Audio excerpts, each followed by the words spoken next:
Maktumguli Paragili El Galamlı Türkmenim. Melikşah, Rezvanşah, Sultanşah, Togrolşah, Toğanşah, Sencerşah, Turanşah, Alparslan Melazgert'te vurdu yere Bizansı, karşısında Arslan var, Rum'un yoktu şansı. İl Arslan, Celalettin, Sultan Mehmet Haredimşah, Moğol'un önüne set bolan Celalettin Haredimşah. Akkara Goyullu, Osman Kara Türkmen, arkada var Göğeroğlu, hiç vakt men ürkmen. Ertuğrul Gazi, Osmanlı İmparatorluğu'nun kuruluşunun sebeplerinin biri, büyük kahramanlarından biri.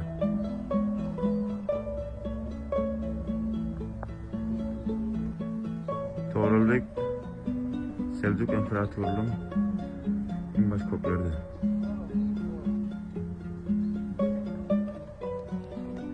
Akbanillu'dan başlıkları Kızı Hasan.